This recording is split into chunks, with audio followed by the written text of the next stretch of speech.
ماشاءاللہ پیارے محبوب ہمارے آقا کی شان میں گستاخی ہو رہی تھی اور ہم خاموش ہو کر کے اس کو سن رہے تھے، ہم خاموش ہو کر کے دیکھ رہے تھے اور کچھ نہیں کر پا رہے تھے۔ کیا کس منہ سے ہم آخرت کے دن اپنے رب کے سامنے اپنا چہرہ دکھائیں گے؟ میں کوئی یہ جذبات کے لیے یا تقریر راجنیتی کے لیے نہیں کہہ رہا، اللہ گواہ ہے میرا دل یہ کہہ رہا تھا، لیکن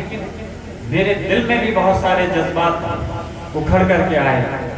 لیکن جیسے حضرت نے کہا ہمیں یہ بھی دیکھنا ہے کہ ہم کوئی کام کریں تو وہ دکھاوے کے لیے نہیں بلکہ ان کی شان کے لیے، ان کے مخالفوں کی مذمت کے لیے تو کریں، لیکن اس کے ساتھ ساتھ ہمیں یہ بھی خیال رکھنا ہے کہ ہماری قوم کے ساتھ میں جو اس وقت زیادتی ہو رہی ہے ان کے لیے کوئی بڑا نقصان نہیں ہو جائے۔ صحیح بات ہے۔ ہماری طرف دو بیچ میں ہم کھڑے ہیں، ایک راستہ ہے کہ ہم خاموش ہو کر کے اس چیز کو برداشت کر رہے ہیں، دوسرا ہے کہ ہم اپنی پوری قوم کو اس میں کے اندر جھونک سکتے ہیں۔ اس بیچ میں سے ایک ایسا راستہ ہمیں چننا پڑے گا کہ جو ہم کم سے کم اپنے کل کو جب آخرت کا وقت ہو تو اپنے اللہ کے آگے ہمیں شرمندہ نہیں ہونا پڑے، اور دوسرا چیز یہ بھی خیال رکھنا پڑے گا کہ ہماری قوم کے اوپر جو اس وقت سرکار مسلط ہے وہ اور ہمارے کچھ کام سے ایسا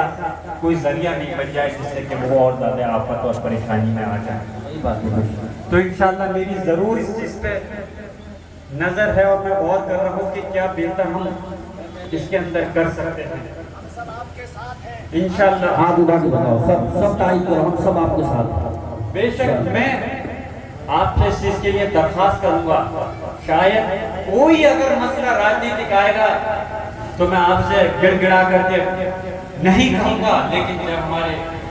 میرے دین کا مسئلہ آئے گا تو میں ضرور آپ سے گڑ گڑانے کی بھی اگر ضرورت ہوگی تو اس سے پرہیز نہیں کرنا۔ میرے بزرگوں، نوجوان ساتھیوں، اور انشاءاللہ جو اس دیش کی سب سے بڑی پنچایت ہے، پردیش کی سب سے بڑی پنچایت میں وِدھان سبھا میں تو اپنے آقا کی شان کے لیے میں بات رکھ چکا ہوں۔ مجھے فخر ہے، خوشی ہے کہ میں ان کا غلام ہوں، اور انشاءاللہ یہ غلام اپنے آقا کا غلام یہ پارلیمنٹ کے اندر بھی انشاءاللہ تعالیٰ اس آواز کو اللہ نے چاہا تو پوری مضبوطی کے ساتھ میں رکھنے کا کام کروں۔ خیر، میں اپنی بات کو مختصر کرتے ہوئے، کیونکہ آج ہمارے بیچ میں بڑی بڑی ہستیاں تشریف رکھتی ہیں، اور میں جیسے پہلے کافی لمبے وقت تک رکا تھا، ابھی بھی میں آیا تو تھا کچھ دیر کے لیے، لیکن یہ محفل ایسی ہے، دادا محترم کا بھی ایک مزاج تھا، جب وہ دینی جلسے میں جاتے تھے تو رات بھر ہو جاتی تھی، لیکن عمر کے حساب سے بیماری کے اس کے بھی بغیر چیز کا خیال کے بھی بیٹھے رہتے تھے۔ مجھے صبح وقت بورڈ کے سلسلے میں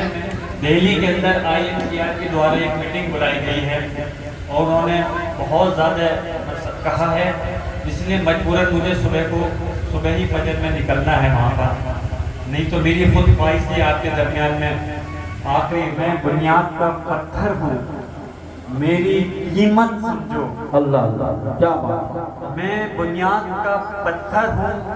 میری قیمت، اور بیٹھ جائے گی عمارت اگر ہٹ جاؤں گا میں۔ اللہ، بس میں ایک اور شعر پڑھ کے ختم کر دیتا ہوں دادا محترم کا، کہ وہ برق آہن ہے، آہن کا بدن رکھتا ہے، برق آہن ہے، آہن کا بدن رکھتا ہے، یہ کوئی ریت کا ڈھیر نہیں جو بکھر جائے گا، اس سے بیکار الجھتا ہے زمانہ لوگوں، یہ وہ شیشہ ہے جو پتھر سے بھی ٹکرائے گا۔ بس میں ایک دعا کرتا ہوں، اللہ ہمارے آقا صلی اللہ علیہ وسلم کے صدقے میں، اچھا میرے دادا محترم بٹ صاحب اور میرے دادی محترمہ کی مغفرت فرمائے، جنت میں اللہ تعالیٰ مقام دے۔ ایک آخر شعر حضرت نے کیا ہے، ہماری بربادیوں پر یوں نہ مسکراؤ اے چمن والوں۔ کیا کہنے ہیں، یہ دادا محترم بٹ صاحب نے پارلیمنٹ کے اندر اپنی قوم کے لیے اور BJP والوں کے لیے پڑھا تھا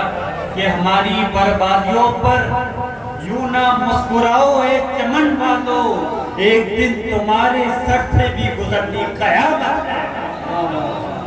واہ واہ واہ،